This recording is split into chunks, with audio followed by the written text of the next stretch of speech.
A good Mayid to one and all. Hope you are having a wonderful Pesach. Greetings from the Maryland State House in Annapolis, standing here in the Old House Chamber. It is Sine, the 90th and final day of the 2023 legislative session of the Maryland General Assembly. Throughout the day today until 12 o'clock tonight, our state senators and delegates will be working diligently, as they have all season long, to complete their legislative work for the year. In all, there were 2,300 bills introduced, debated, and discussed. Many of them passed and many didn't, but today they're trying to finish up as many as they can.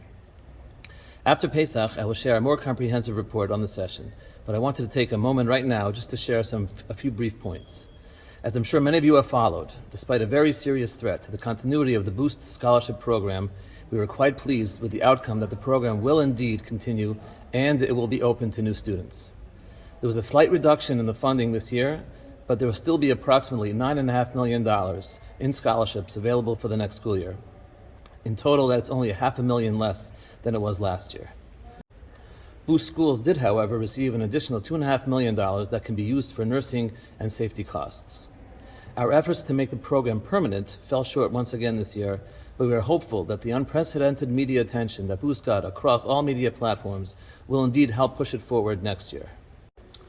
Aside from Boost, non-public schools were allocated the usual $3.5 million for school facility improvements, the usual $6.5 million for textbook and technology purchases, plus an additional $3.5 million for other educational uses. The two safety grant programs for schools and organizations that are at risk of hate crimes were funded at a total of $8 million. Additionally, a bill sponsored by Delegate Attar and Senator Feldman was passed, mandating the funding for nonprofits for the very first time.